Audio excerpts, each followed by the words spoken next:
الحمد لله نحمده ونستعينه ونستغفره ونؤمن به ونتوكل عليه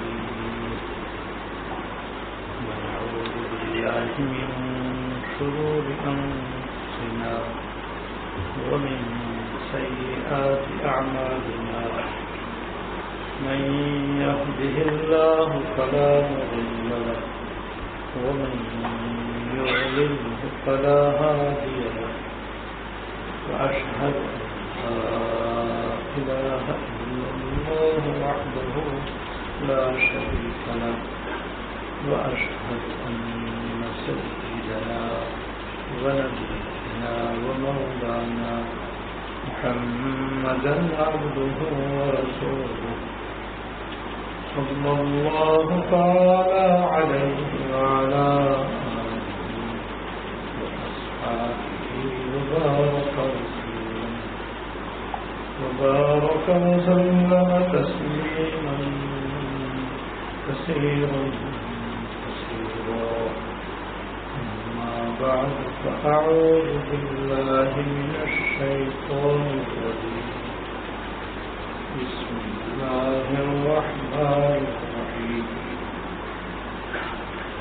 إن تجتنبوا كبائر ما تنهون عنه نكفر عنكم سيئاتكم وندخلكم مدخلا كريما وقال تعالى وذروا ظاهر الإثم وباطنه إن الذين يكسبون الإثم سيجزون بما كانوا يقترفون صدق الله العظيم. میرے قابل احترام بزرگوں،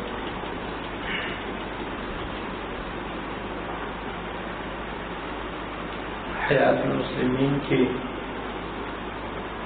روح نمبر 22 میں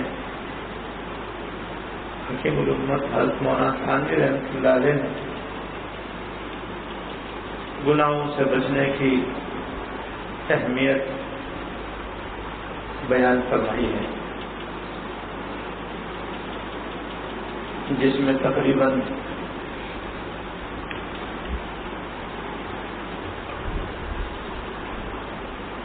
28 احادیث ذکر فرمائی ہیں، جن سے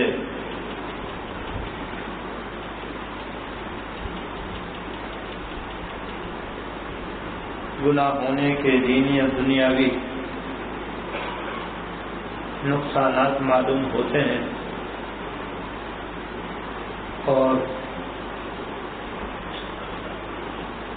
ان گناہوں کا بھی حضرت نے ذکر فرمایا ہے جن پر عذاب آ جاتا ہے۔ ان میں سے 9 احادیث کی کسی حد تک تشریح ہو چکی ہے، اب باقی احادیث انشاءاللہ تعالی پڑھی جائیں گی۔ ان کو پڑھنے سے پہلے یہ بات دوبارہ عرض کی جا رہی ہے کہ ایمان لانے کے بعد ہر مومن بندے اور ہر مومن بندی کا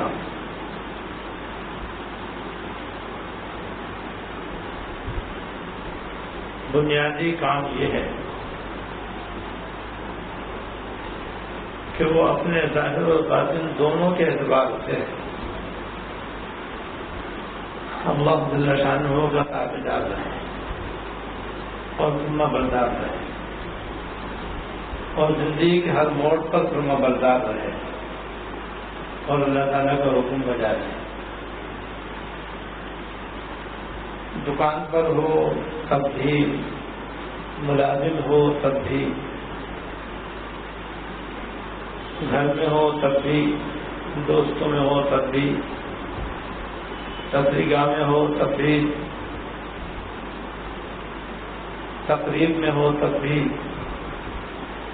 خوشی میں ہو تب بھی، غمی ہو تب بھی، ہر جگہ وہ اللہ تعالیٰ کے احکام کا پابند رہنا چاہیے اور اس کی نافرمانی سے ہر جگہ بچنے کی کوشش کرنی چاہیے. جہاں تک بھی ہو سکے گناہوں سے بچنے کی بہت کوشش کرنی چاہیے. بس جس بندے نے ان دو باتوں کو اپنا معمول بنا لیا، ایک جب اور جس موقع پر بھی وہ ہے، زندگی کے جس شعبے میں بھی وہ ہے، اللہ تعالیٰ کی فرما برداری کرتا رہے، اللہ تعالیٰ کا حکم بجا لاتا رہے اور دوسرے اپنے آپ گناہ سے بچاتا ہے، بس وہ بندہ جو ہے کامیاب ہے. وہ اللہ کی بندی نیک بندی ہے اور یہ دونوں کے دونوں دنیا اور آخرت میں فلاح یاب ہیں، اللہ تعالیٰ کی رضا کے حامل ہیں اور ان کا انتقال بھی انشاءاللہ ایمان پر ہوگا اور یقیناً وہ جنت میں جائیں گے، اللہ تعالیٰ کی ناراضگی سے بچیں گے، دو ہفتے انشاءاللہ تعالیٰ محفوظ رہیں گے. دنیا میں بھی ان کو پاکیزہ زندگی حق نصیب ہوگی، آخرت میں بھی وہ فلاح یاب. اللہ تعالیٰ ہمیں بھی انہیں میں شامل کرنا اور انہیں میں سے بعض خوش نصیب وہ بھی ہوں گے جن کے بارے میں حدیث میں آتا ہے کہ آپ نے فرمایا میری امت میں سے 70,000 آدمی ایسے ہوں گے جو بغیر کسی حساب و کتاب کی جنت میں ہیں، اور ان 70,000 میں سے ہر ایک کے ساتھ مزید 70,000 بھی ہوں گے کہ وہ بھی بغیر حساب کتاب کی جنت میں ہیں. تو پہلے نمبر میں رسیہ دوسرے نمبر میں ہمیں بھی شامل کرنا.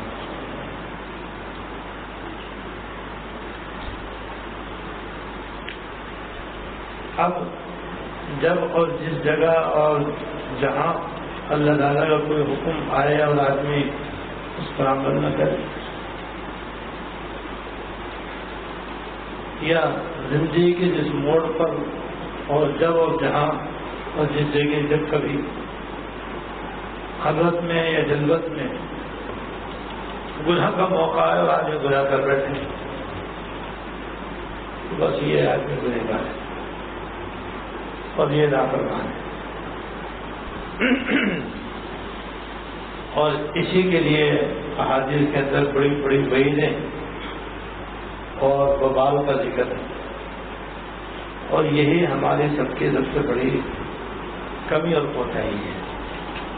اور جب تک یہ دور نہیں ہوگی نہ ہماری اصلاح ہوگی، نہ ہمارا ظاہر و باطن درست ہوگا، نہ صحیح معنی میں اللہ تعالیٰ کا تعلق نصیب ہوگا، نہ دنیا میں پاکیزہ زندگی ملے گی بلکہ پریشانی کی زندگی ہوگی، بے چینی کی زندگی ہوگی، بے قراری کی اور بے سکونی کی زندگی ہوگی. نہ گھر میں سکون، نہ گھر سے باہر سکون، ہر جگہ پریشانی، ہر جگہ پریشانی. یہ گناہوں کا دنیاوی نقصان ہے اور وبال ہے، اور جب یہاں یہ وبال نقصان ہے تو آخرت میں تو گناہوں کا اصل وبال اور نقصان سامنے آ سکتا ہے، وہ اس سے کہیں زیادہ سخت ہے. تو دنیا میں بھی مصیبت اور پریشانی میں زندگی گزرے گی اور آخرت میں بھی اللہ بچائے. اور پھر گناہ سے بچنے میں بس سوائے تھوڑی سی کوشش کے کوئی آدمی کو نہ پیسے خرچ کرنے پڑتے ہیں، نہ مال خرچ کرنا پڑتا ہے، نہ کوئی بڑا وقت خرچ کرنا پڑتا ہے، ذرا سے ہمت کرنی پڑتی ہے اور فائدہ اتنا زیادہ ہے. یعنی کسی نیکی کرنے کے لیے تو بعض دفعہ مال خرچ کرنا پڑتا ہے، جیسے زکوٰۃ ہے، حج ہے، قربانی ہے، صدقہ ہے، ایسے خرچ کرنے پڑتے. بعد میں وقت بھی خرچ کرنا پڑتا ہے، طاقت خرچ کرنی نہیں پڑتی جب جا کر کوئی نیکی انجام پاتی ہے. لیکن گناہ تو بچنے کا نام ہے، گناہ اللہ تعالیٰ سے نافرمانی سے بچنے کا نام ہے. اس میں کچھ بھی خرچ نہیں ہو، خرچ کچھ بھی نہ ہو، اور اتنا بڑا فائدہ کہ دنیا میں بھی عافیت اور عزت، آخرت میں بھی کامیابی ہی کامیابی اور رحمت ہی رحمت، اور دنیا میں بھی سکون ہی سکون، آخرت میں بھی مغفرت و بخشش. یہ بڑے بڑے فائدے. ایسی صورت میں تو ہم میں سے ہر ایک کو اس بات کے لیے تیار ہو جانا چاہیے کہ انشاءاللہ تعالیٰ اب کوئی گناہ نہیں کریں گے.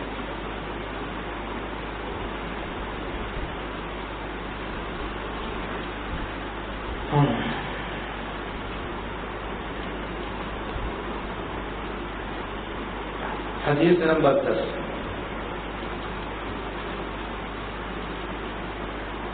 جس کا عنوان ہے گناہ کی وجہ سے ظالم بادشاہ کا مسلط ہونا. گناہ کی وجہ سے ظالم بادشاہ کا مسلط ہونا، یعنی گناہوں کی وجہ سے جو حاکم ہوتے ہیں اور بادشاہ ہوتے ہیں وہ بھی ظلم و ستم پر اتر آتے ہیں.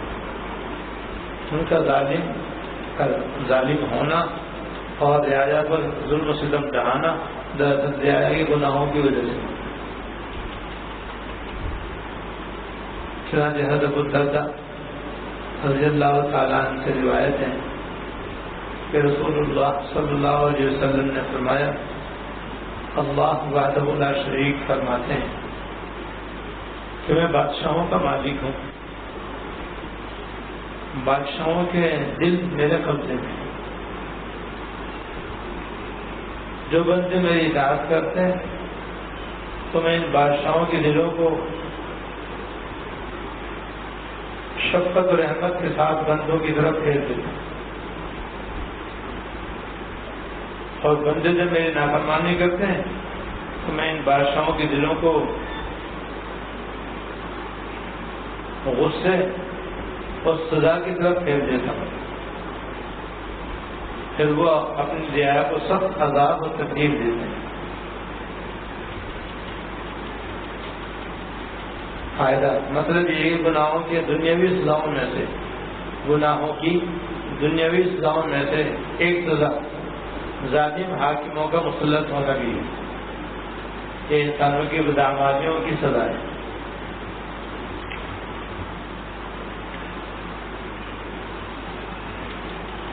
تو اس حدیث میں سرکار دو عالم صلی اللہ علیہ وسلم نے گناہوں کا ایک وبال ذکر فرمایا ہے، اور وہ یہ ہے کہ اگر کسی ملک کے مسلمان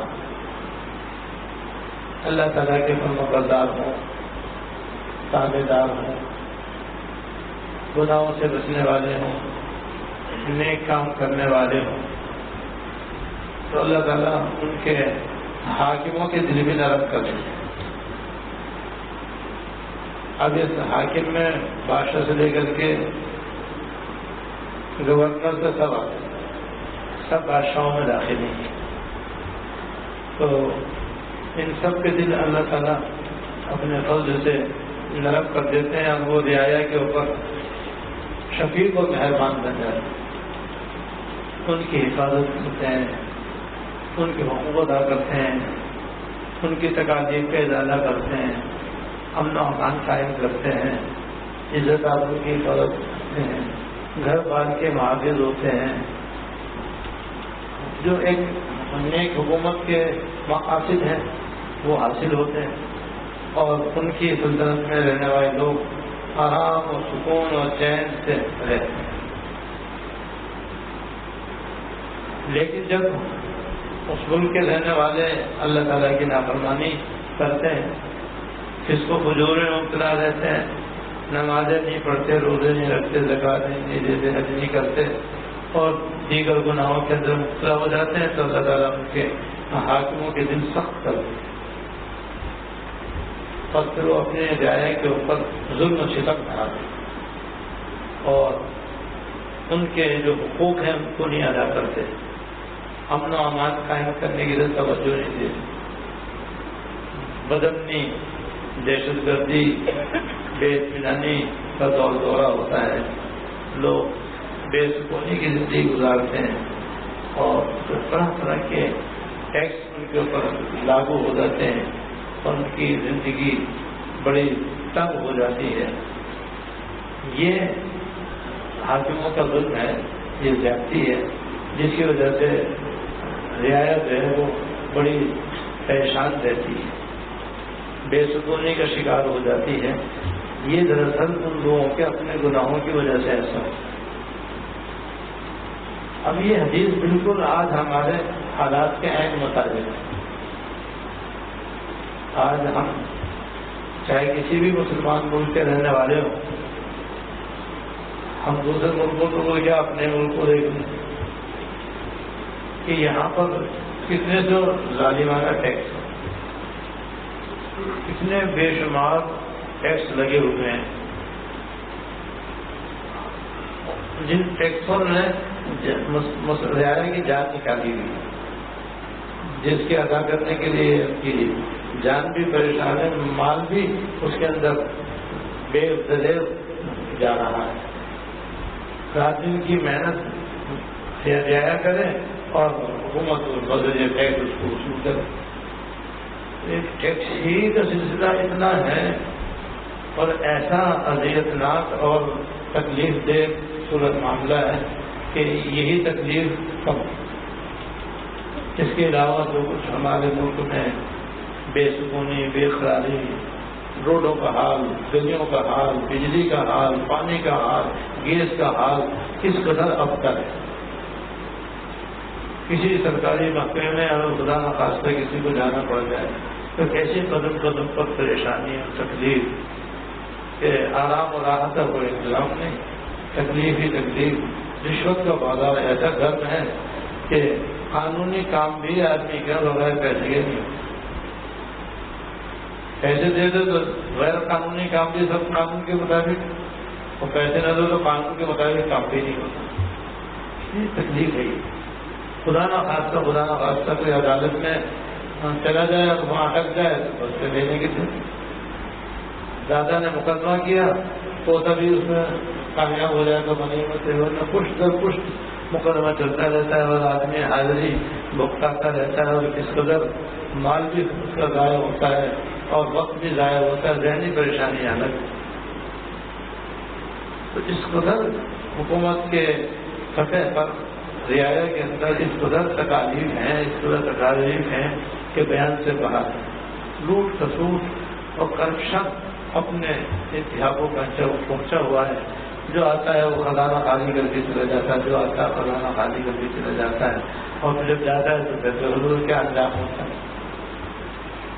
یہ سب ظلم و ستم ہے جو رعایا کے اوپر ہو رہا ہے، اور حاکموں کے طرف سے کوئی پرواہ نہیں ہے، کوئی فکر نہیں آتی کہ ہم کیا کر رہے ہیں کیا نہیں کر رہے ہیں۔ حالانکہ جب ان کا تقرر ہوتا ہے تو باقاعدہ حلف اٹھایا جاتا ہے، اور حلف اٹھا کر کے یہ اعتراف کیا جاتا ہے، اقرار کیا جاتا ہے کہ ہم ملک کو ملت کے خاطر عوام اور مسلمانوں کی خیر خواہی میں خدمت کریں گے۔ وہ خدمت کو کیا ہو گئی؟ لوٹ کھسوٹ ہو گئی۔ یہ کیا ہے؟ یہ سب ہماری گناہوں کی سزا ہے کہ ہم حاکموں کو نہ دیکھیں، اپنے آپ کو تو دیکھیں کہ ہم کیا کر رہے ہیں۔ جب اپنے دامن میں دیکھیں گے اور اپنے گریبان میں جھانکیں گے پتہ چلے گا کہ ہم بھی بڑے نافرمان ہیں، سر سے پیر تک گناہوں میں ڈوبے ہوئے، سر سے پیر تک اللہ تعالیٰ کی نافرمانی میں ڈوبے ہوئے ہیں، لا ماشاء اللہ۔ تو بھائی اس حدیث میں آپ نے فرما دیا کہ گناہوں کی سزا ظالم حاکموں کا مسلط ہونا بھی۔ دوسرے حدیث میں یہ ہے کہ تم اپنے حاکموں کو برا مت کرو، اپنا جائزہ لو، تم جو ہو تم کیسے ہو، تم اچھے ہو گے تمہارے حاکم بھی اچھے ہو گے، تم برے ہو گے تمہارے حاکم بھی برے ہو گے۔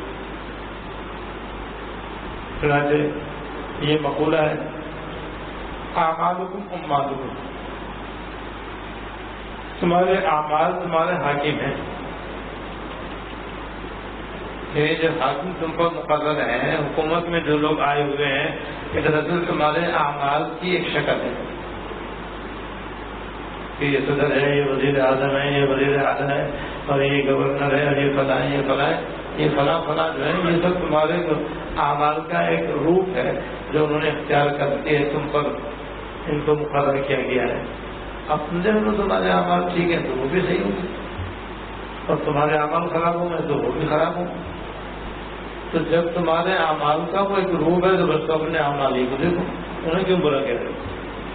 تم برے تو وہ برے، تم اچھے تو وہ اچھے۔ جب تک مسلمان اکثر و بیشتر دین پہ چلنے والے تھے تو زمانے کے حاکم تھے، بڑے عادل، منصف اور خدا رکھنے والے تھے۔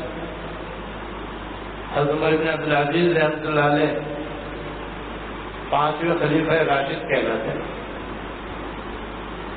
ان کے زمانے میں ایسے ہی عدل و انصاف تھا جیسے حضرت خلفائے راشدین کے زمانے میں، وہ بھی ایسے ہی نیک و دیندار تھے اور انہیں کے نقشے کے دم پر چلنے والے تھے۔ تو ان کے زمانے میں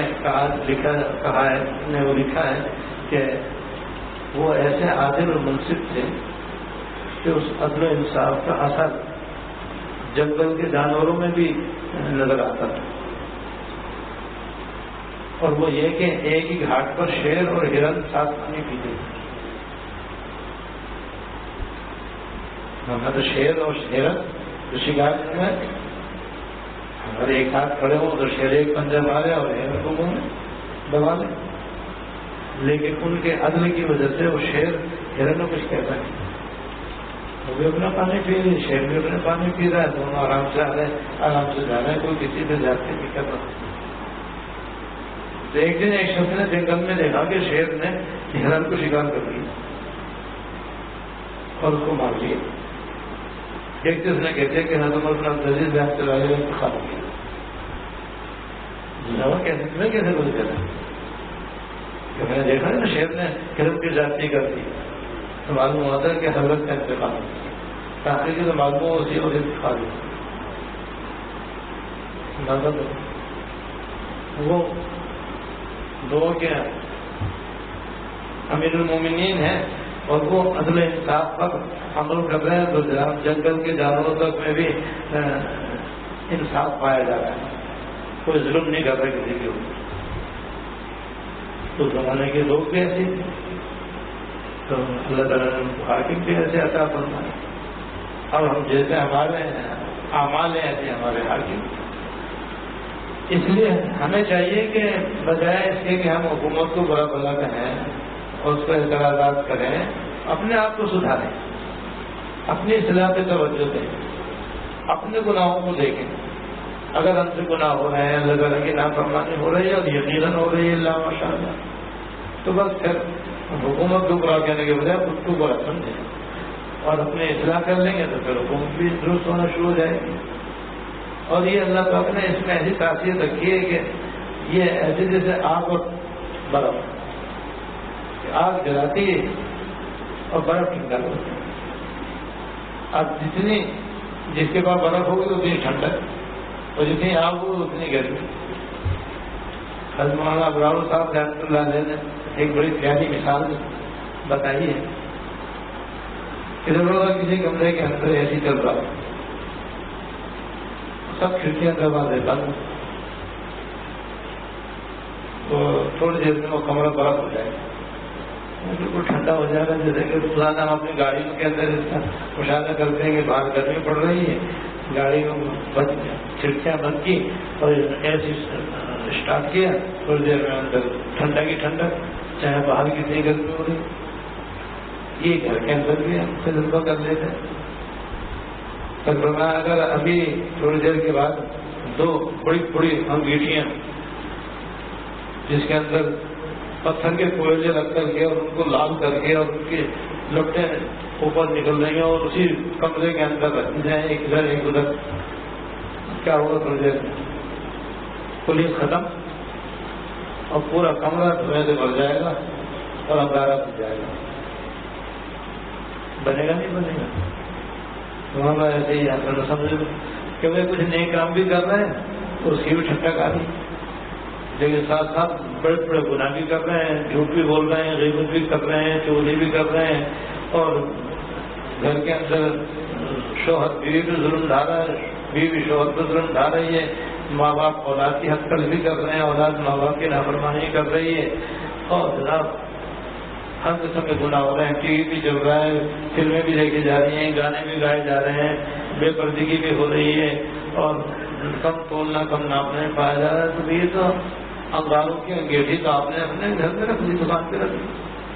اب وہاں جو نیک اعمال کی ٹھنڈک تھے وہ ختم، گناہوں کی گرمی جو ہے وہ ایسا جیسے کہ انگیٹھی. اس لیے وہاں پہ کوئی ٹھنڈک نہیں ہے. اسی لیے ہمارے بعض نیک اعمال کا اثر ظاہر نہیں ہوگا. دب کیا وہ اس گناہوں کی تپش سے اور آگ کی وجہ سے.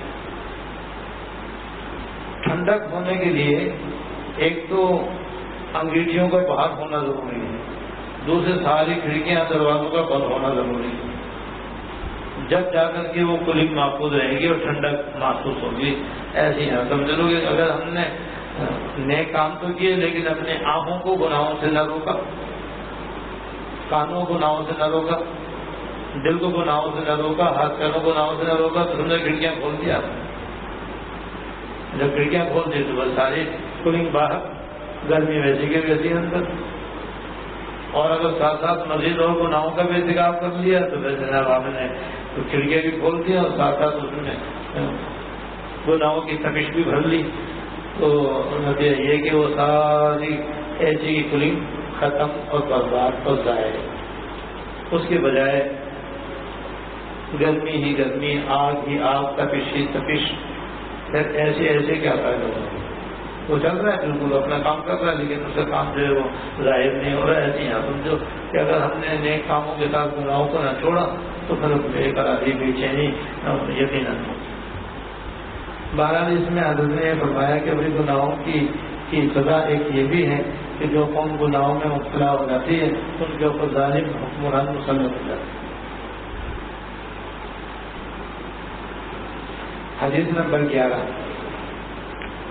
حضرت وہب رضی اللہ تعالیٰ نے فرمایا کہ اللہ تعالیٰ نے بنی اسرائیل سے فرمایا کہ جب میری اطاعت کی جاتی تو میں راضی ہو جاتا ہوں، اور جب راضی ہوتا ہوں تو اپنے بندوں کو برکتیں نازل کرتا ہوں. اور میری برکتی کو انتہا نہیں، میری برکتی کو انتہا نہیں. اور جب میری اطاعت چھوڑ کر نافرمانی کی جاتی ہے تو میں ناراض ہوتا ہوں اور لعنت کرتا ہوں، اور میری لعنت کا اثر 7 پشت تک پہنچتا ہے.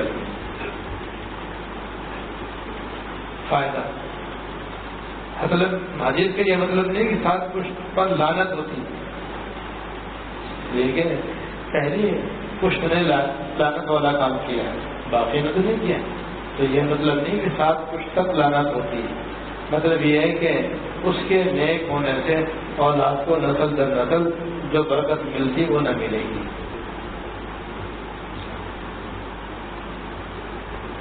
اس کے اندر بھی فرما برداری کا عظیم فائدہ اور نافرمانی کا زبردست نقصان بتایا. یہی ایک بات اگر ہمارے دل میں اتر جائے تو انشاءاللہ تعالی ہماری اصلاح کے لیے کافی ہے. کہ اللہ تعالیٰ نے بنی اسرائیل سے بتایا تھا کہ جب میری تابعداری ہوتی ہے اور میری اطاعت کی جاتی ہے تو میں اپنی اطاعت کرنے کی وجہ سے راضی ہوتا ہوں اور خوش ہوتا ہوں. اور جب اللہ پاک راضی ہوتے ہیں تو اپنے بندوں پر برکت نازل فرماتے ہیں، اور اللہ تعالیٰ کی برکتی کو انتہا نہیں. برکت کے معنی اللہ تعالیٰ اپنے بندوں کی ضروریات آسانی کے ساتھ مہیا فرماتے ہیں، سہولت کے ساتھ مہیا فرماتے ہیں، تمام ضروریات ان کی پوری فرماتے ہیں، دین کی بھی، دنیا کی بھی، آخرت کی بھی، دنیا کی بھی، ہر طرح کی ان کو سہولتیں اور آسانیاں اللہ تعالیٰ کی طرف سے ملتی ہیں، اور ان برکت کی تو اللہ تعالیٰ کی حد نہیں ہے، تو جتنا ملے گا اس سے زیادہ نہیں ملے گا، ہر چیز بے حساب بے اندازہ ملتی رہتی ہے، اور آدمی کی تمام ضروریات غیر سے مہیا ہوتی رہتی ہیں، عزت رہتی ہے، سکون رہتا ہے، آرام رہتا ہے، چین رہتا ہے، راحت رہتی ہے، عافیت رہتی ہے، یہ ساری باتیں برکت کے مفہوم سے داخل ہیں۔ دیکھو یہ ہے اللہ تعالیٰ کی فرمانبرداری کا فائدہ۔ اب جو بھی فرمانبرداری کرے گا اس کے ساتھ یہ معاملہ ہوگا، لیکن ضروری ہے کہ ظاہری طور پر بھی فرمانبرداری کرے، باطنی طور پر بھی فرمانبرداری کرے۔ کہ میں اس لیے کہہ رہا ہوں کہ بعض لوگ کہتے ہیں ہم تو نماز بھی پڑھتے ہیں، روزے بھی رکھتے ہیں، حج بھی کرتے ہیں، زکات بھی کرتے ہیں، بھی ہمارا تو حالات نہیں بدلتے۔ وجہ اس کی ہے کہ وہ باطن کو تو سدھارتے نہیں، کہ جیسے میں نے یہ مثال دی کہ نماز روزہ پڑھ رہا ہے لیکن گناہوں سے بچنے کا پیسے مان ہی نہیں، تو پھر یاد رکھو یہ برکت نازل نہیں ہوگی، برکت حاصل نہیں ہوگی۔ اس کے لیے ضروری ہے کہ دل سے بھی فرما بردار ہو اور ظاہر سے بھی فرما بردار ہو، ظاہر گناہوں سے بھی بچے، باطنی گناہوں سے بچے، تو بس پھر اللہ تعالیٰ کی برکت ہی برکت نازل ہوگی، جیسے کوئی امتحان ہے۔ اور جب کوئی اللہ تعالیٰ کی نافرمانی کرتا ہے تو ظاہر اللہ تعالیٰ ناراض ہو گیا، جب اللہ تعالیٰ ناراض ہو گیا تو پھر اللہ تعالیٰ کی طرف سے لعنت آتی ہے، اور لعنت کا اثر 7 پشت تک ہوتا ہے، کہ جس کو لعنت ہوئی ہے اس کی 7 پشت تک اس کا اثر جاتا ہے۔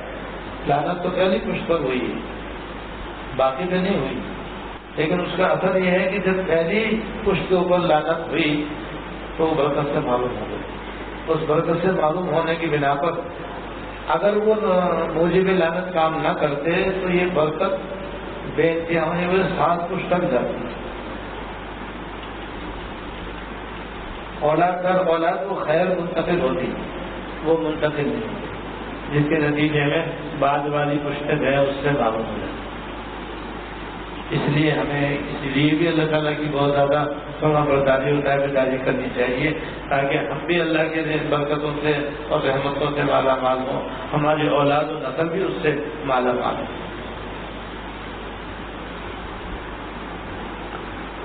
گناہوں کی سزا، حدیث نمبر 12،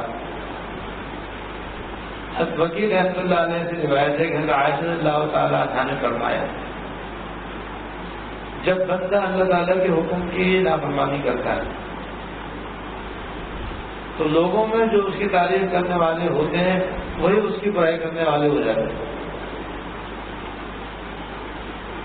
ایک یہ بھی ہے کہ اللہ تعالیٰ کی نافرمانی کا اثر دوسری مخلوق پر بھی ظاہر ہو جاتا ہے۔ اگر کوئی اللہ تعالیٰ سے ڈرنے والا ہے، اللہ تعالیٰ کی فرما برداری کرنے والا ہے، تو اس کے ماتحت بھی اس کے فرما بردار ہو، یہ اللہ باپ نے نیکی کے اندر رکھا ہے۔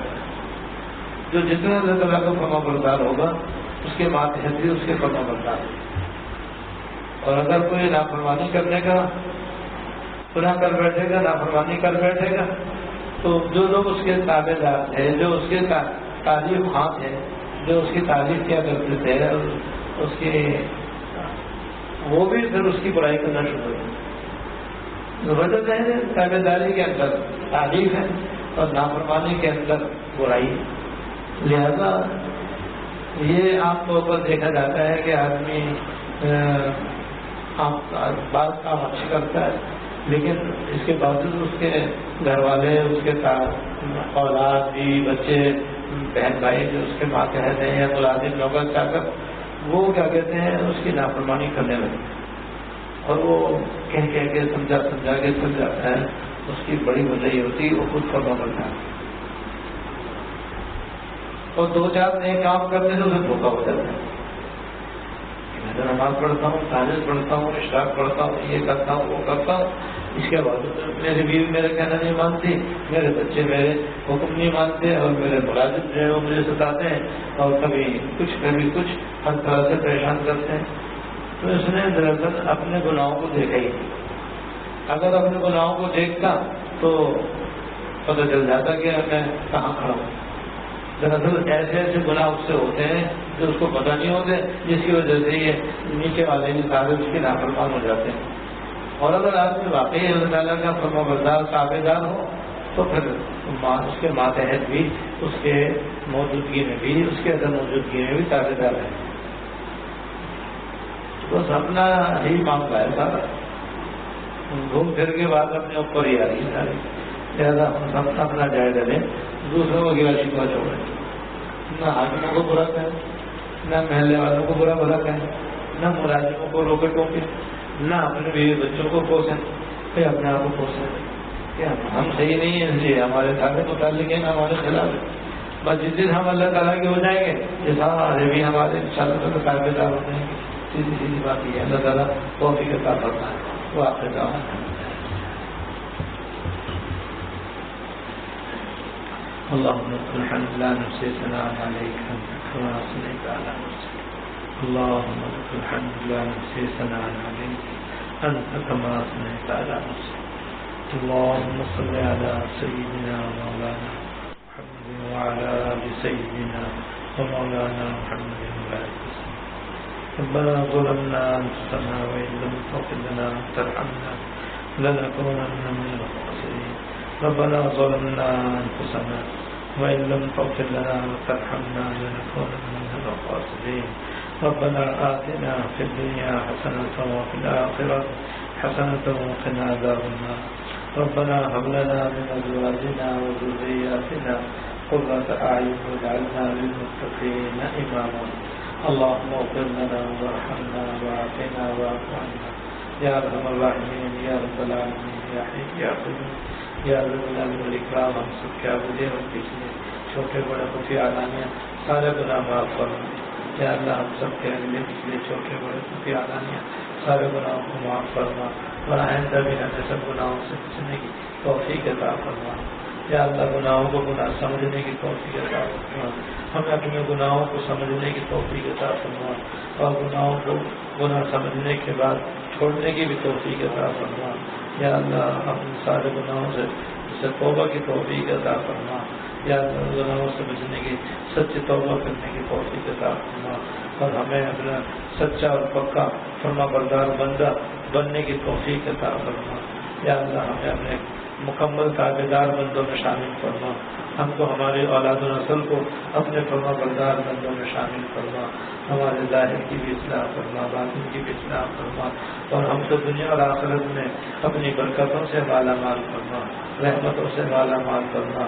یا اللہ ہم سب کو دنیا اور آخرت میں سرخرو فرما، کامل اور مکمل مغفرت فرما، ہر خیر عطا فرما، ہر شر سے پناہ عطا فرما. ربنا تقبل منا انك انت السميع العليم وتب علينا انك انت التواب الرحيم. صلى الله تعالى على النبي الكريم محمد وآله وصحبه أجمعين. آمين.